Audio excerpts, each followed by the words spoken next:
Hey all, I thought I'd do a follow-up from Thursday's rant because it was a rant and this is still going on, and I didn't think the information needed to be redistributed, but it does because of some insidious sophistry going on regarding this whole games and violence and blah blah blah. I'm using Eric Kane's article as an introductory image because I like Eric and I figure I want to give him the publicity as opposed to somebody else. For the record, this headline is sarcastic. If you go down, you'll see that violent video games are most definitely sick, but only if you say that like one of the Teenage Mutant Ninja Turtles or an early 90s surfer dude. Totally sick, dude. Radical. And then he talks about violent crime hit a decades-long low in the years following the release of Grand Theft Auto 5. So I wanted to give Eric a bit of a shout out because he promotes he helps me promote my work. He lets me on his podcast and stuff like that to talk about stuff. So I thought I'd return the favor. But the fact that we're having this conversation again just shows, you know, that quote about lies, damn lies and statistics. We're really in that pocket right now, because no matter how many statistics, no matter how much fact you throw at this subject, it won't die. And the reasons for that are deliciously ironic. But for people who aren't totally aware of what's going on, I'll do a little bit of a rundown. There was a meeting, which was a joke. It was a distraction from an actual debate on guns, because Trump's trying to suck up to the NRA without appearing to suck up to the NRA. But Trump has been quoted of, we need to look at the internet because a lot of bad things are happening to young kids and young minds, and their minds are being formed, he said. And also video games. I'm hearing more and more people say the level of violence on video games is really shaping young people's thoughts. Do you notice how he didn't say he actually believed it? It's just more and more people say the level of violence in video games is really shaping young people's thoughts. Now, he is describing a process called cultivation theory. Cultivation theory is a theory composed originally by, you can read this, oh god, it was 1976. I thought it was the 80s. This was a long-term study about the impacts of television and how it influences audiences and the perception of everyday life. But basically, cultivation theory states that high-frequency viewers of television are more susceptible to media messages and the belief that they are real and valid. Heavy viewers are exposed to more violence and therefore more affected by the mean world syndrome, the belief that the world is a far worse and dangerous place than it actually is. That's what we know. Cultivation theory has expanded since then, and the further you get from this kind of core paper, the more questionable it kind of gets. You get into this idea of first order effects and second order effects. First order effects are general beliefs about the world, the mean world syndrome. The world is a, dangerous place with, creepers and rapists hanging around every corner sort of thing. And second order effects are specific attitudes. And that's the thing that critics of video games who claim they have some impact on people's opinions, that's what they claim when they say there's some sort of link to violent attitudes in the world, some sort of glorification of violence. That is a second order effect. Second order effects are a hell of a lot tougher to prove. There is a first order link, generalized aggression, which lasts for about 15 minutes after playing video games. We know that, but aggression is not violence. And aggression is not a specific attitude. Aggression can be channeled in various ways, like I did with the rant I did on Thursday night. I was feeling very aggressive, and so I ranted. That's not violent. That's a healthy output of aggression. But these critics who are like, we have to be open to the idea that there may be some, you notice how many caveats are before they get to the point, which they know they can't prove, which is they still believe there's a link between video games and violence. And they argue Trump, even though they think they are more worldly and intellectual than he is. But in fact, they're saying the exact same thing. Trump, as you saw, didn't actually say he believed games cause violence. People are saying is what he said, which is basically describing cultivated opinions. And there's an interesting thing about cultivation theory. Now, cultivation theory is, as the bottom of this article says, I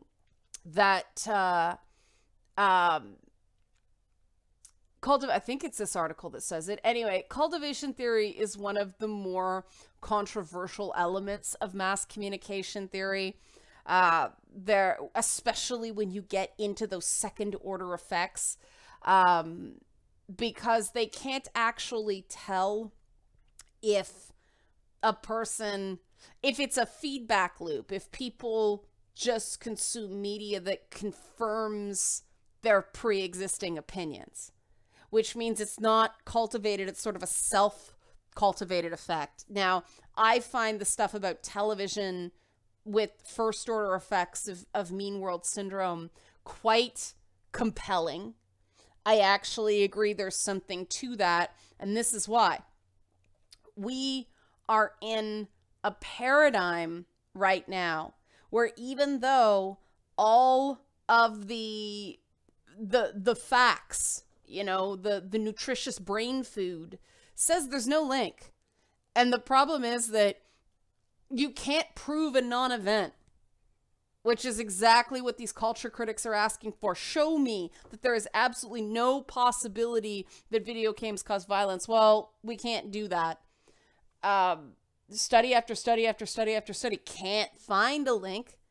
And that's why, in general, you have to not assume some sort of causal link or correlative link. They can't even correlate amount of video games played with violence. But they, science doesn't work that way. And in a way, they either instinctually or consciously know that. And so they're boxing the listener into a corner where they are saying something that through sophistry can't be disproven. But why do you want to believe something so anti-scientific? Well, because the media you consume encourages that thinking. The ironic thing about these people who believe that video games cultivate some sort of violent enjoyment in players have themselves fallen prey to cultivated ideas, textbook mean world syndrome, the idea that the world is a scarier, more violent place than it actually is. And that's what's so ironic about this, because the people that are making these statements, I mean, Trump's just a bullshit artist. He's doing it for his own reasons. I mean, this is a guy who offered to pay the legal bills of people who beat each other up at Trump rallies. He's always going on about toughness and strength and fire and fury. And he's saying video games cause violence? Like, what? Oh, sorry. People are saying games encourage violence. He's just a bullshit artist. But these people who legitimately believe it, they have been in this left-wing echo chamber for a really long time. And before that, a lot of these people, they came from very conservative families, so they got the general evils of media. The interesting thing about the meeting that Trump set up was that the three conservative advocacy groups, they weren't specifically about video games. They were general media things. They were mainly TV groups that branched out because they want to remain relevant. But, these well-meaning people, they grow up, video games or one thing or another in media are somehow the work of the devil. And they grow up and they go to college and they rebel against their parents and they get all this lefty speak. But they continue to stay in their comfort zone of anything that is fun, must be evil. It must be bad for me somehow because I enjoy it. That kind of Catholic guilt, for lack of a better term. Apologies to any Catholics out there. It's just, you know what I mean. It's a colloquialism. But that's the thing, is it's sort of a horseshoe effect thing. That religious doctrine and Marxism start sounding eerily similar on this point because both rely heavily on propaganda. And so you've got people who themselves are very susceptible to propaganda, otherwise they wouldn't be talking the way they do.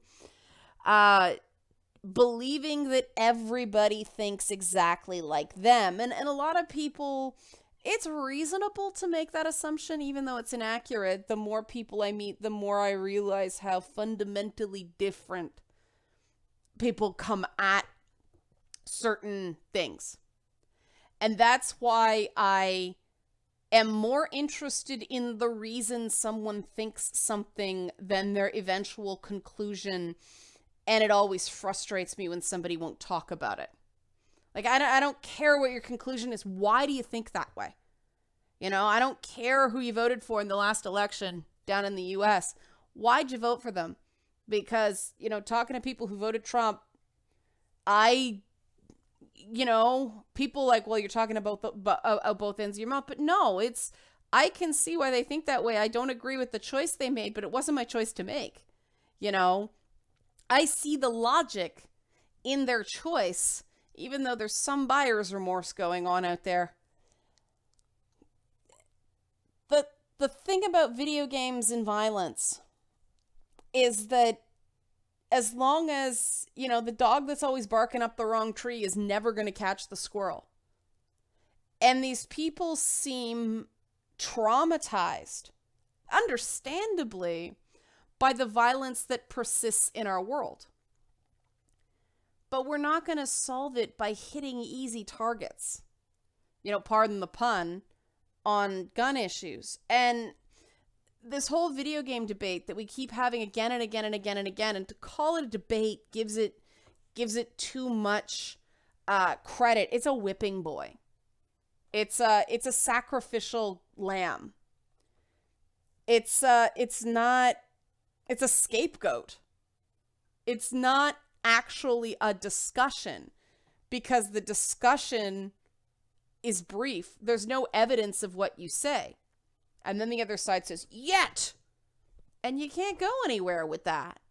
We have to work based on best evidence now. I think it's highly unlikely this particular finding is going to reverse, because it's already reversed. It started off with some studies that implied there might be a link. And then there was found to be problems with those studies. And the better studies actually found no link. That's how science works.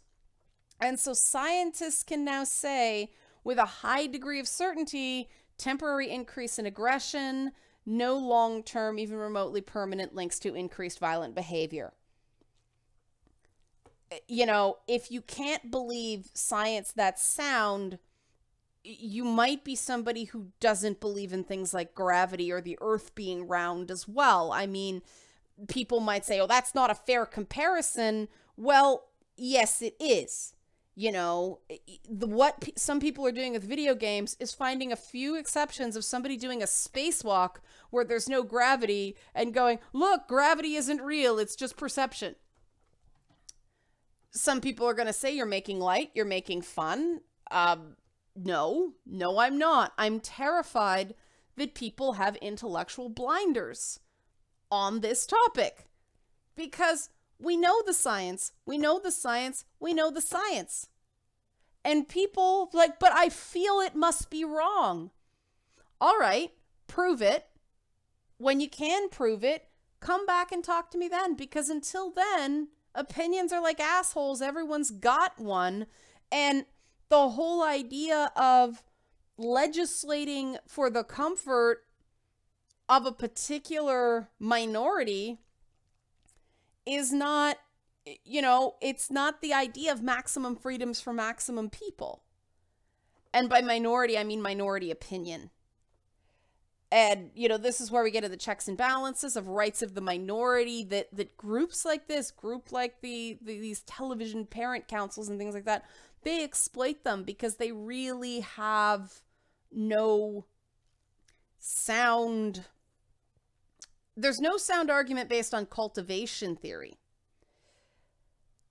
That doesn't mean they say, I deserve to be heard. You know, they exploit that. Then the question is this a good time? Is this a good use of time and public resources, considering they're going to bump up against the First Amendment? And they knew that in that meeting, apparently, according to the Verve. The way it was left is that they told the CEO of Rockstar Games and the CEO of Bethesda's parent company to just make, you know, games that are make games that are healthier. Yeah, like Grand Theft Auto is going to do that. Yeah, Strauss Zelnick probably nodded and smiled and went back to Rockstar and says, make it even more offensive. Just freaking blow up babies this time. We'll sell 100 million copies. Tell me I'm wrong, okay? If you've seen what Rockstar Games has done in the past, you know, like, sure, nudge, wink. We'll make things healthier. The ESA, which is a lobby group, and they're doing their job here, did cite the studies, First Amendment protection of video games, and how the rating system works. This article brought up when Joe Biden, that person everybody thinks was a great alternative to Hillary Clinton. Sorry, guys, Joe Biden was anti-violent video games too. All politicians are, because of cultivated mainstream opinion regarding video games. I'm going to hold that point now while I present this. When former Vice President Joe Biden took on violent video games in a similar summit in 2013, the industry used that same lack of scientific evidence to convince him to back down. This is the thing about holding it against a politician that they said something sometime about violent video games and think of the children's stuff. Because I talk to people on Twitter who are still holding comments Hillary Clinton made against her that she made after Columbine, which means in 1999. First of all, the science in 1999 at the time was actually more in favor of a link, in fairness to her. The interesting thing about the Biden comments is in 2012, Obama gave people money to study video games, and that study basically came back and said, nope, no link, and so they backed down. The problem is that if it's a young person's issue that scares older people, politicians will always side with the older people because young people don't tend to vote. It's not fair, it's dishonest, but it's just one of those facts of life. And that's why I want these groups to start telling these legislators, you know how old your actual gamer is? Between 30 and 38. More women over 30 play video games than teenage boys right now, just because there are more women over 30 than teenage boys. These are the sorts of things that we need to start teaching politicians, because then public attitudes will change. They will lose votes, especially that coveted women's vote, if they seem to not be caring about children. And what's the best way to seem like you care about children? Take away anything fun. You know, oh, we need to get back to basics, family values, all those platitudes. It's cynical as shit, but it's very real. Parents have knee-jerk reactions, and if they think you're going to be bad for the mental hygiene of their little angels, because a lot of parents parent through guilt, they're not going to vote for you.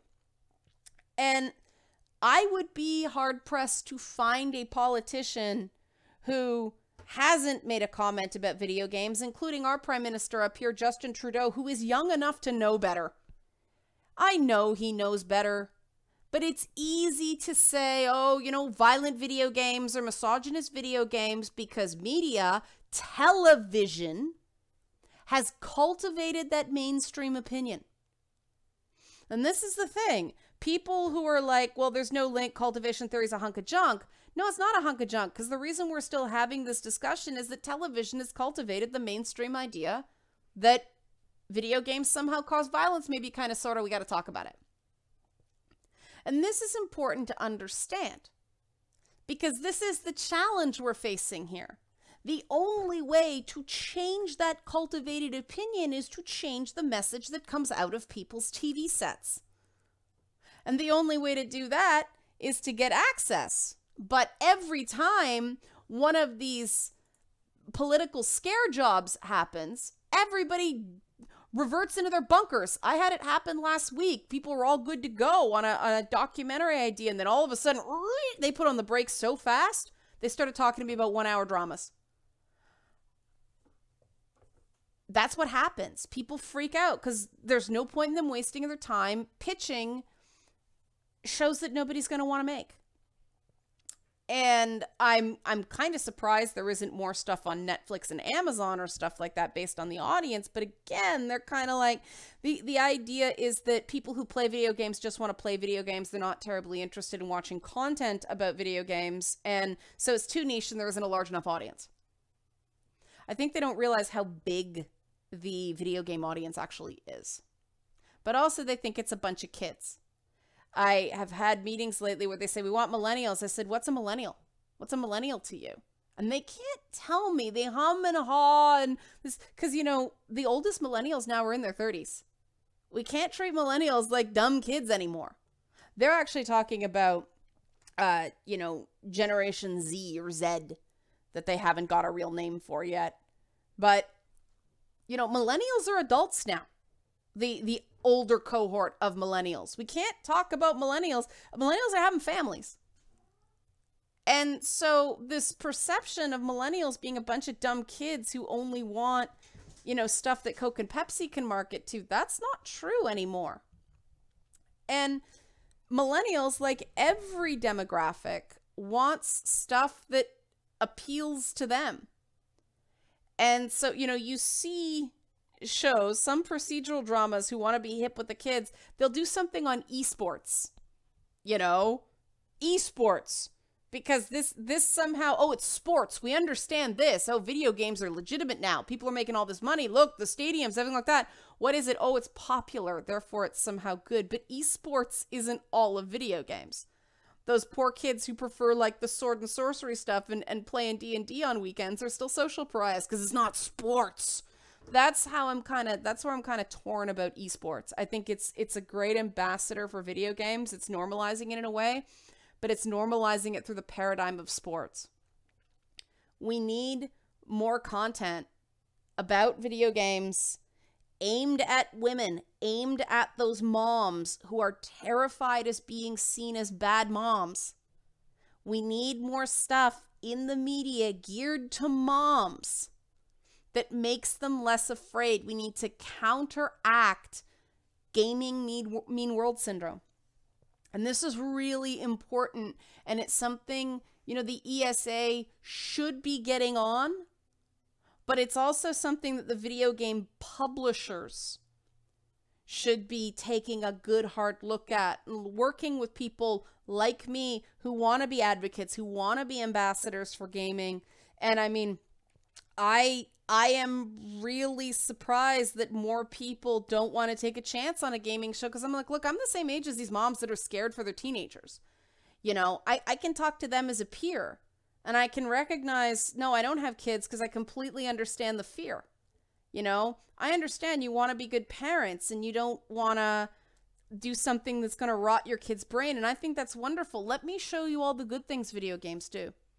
And let me suggest some titles to you that could get you started. And I want to show you what these cultivated media attitudes do to the coverage of games. This is an article on the CBC. You can't see it. See CBC News. CBC News is seen as part of the liberal media, but it's really not. It's very centrist because it still gets government dollars. They have to be perceived as neutral on issues. But its viewership, at least on the television side, is definitely older. One of their most popular shows is still Coronation Street. And then there's Murdoch Mysteries. For people who don't know what Murdoch Mysteries are, it's a detective in Victorian times. No, not the Frankenstein Chronicles. Stuff happens on the Frankenstein Chronicles.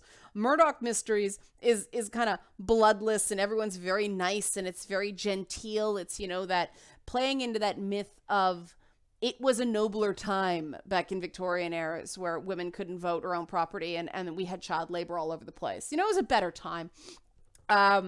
It is a good show.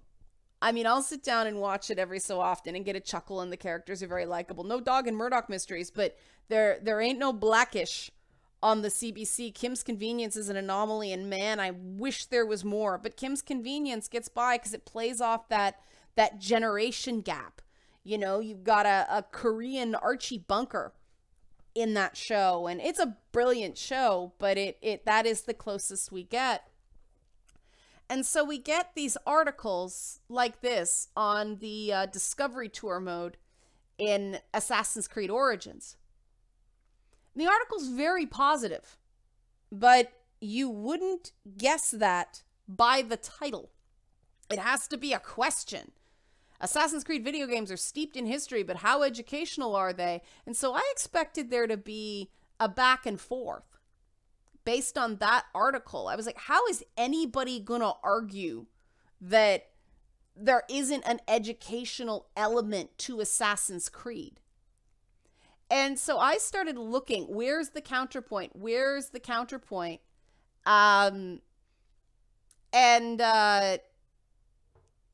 They actually found the students taught conventionally tested a little bit better, but they still learned something. That's really the only counterpoint. And they talk about it as a supplementary tool. When you ask a question, you expect to see point, counterpoint, right? Go through, read the article. I'll link it in the bottom. There's really no downside to using a game like Assassin's Creed Origin as a supplemental tool. My complaint about Discovery Tour, unlike the games themselves, you don't actually have to use the history. And that's why I think it doesn't embed the same way. Yes, you're watching it. Yes, you're experiencing it, but it's very one way. The information, you'd have to have a role-playing element to it, but I shouldn't give this away for free. Ubisoft can hire me as a consultant. But why did they give it this title? Well, because they had to. Because if they said, Assassin's Creed video games are steeped in history and could help educate our kids, people would turn their noses up. I don't believe it. And they wouldn't read the article because of cultivated effects. And that's how cultivation theory works. That's the insidiousness. And it's funny because all these people saying we need to have a discussion about video games and violence. Well, I don't think they're prepared to talk about how overall cultivated media effects have created an anti-science, anti-fact, anti-right in front of your face thinking in their own brains. And that's, I think, why people, myself included, blow their stack at the irrationality of this topic.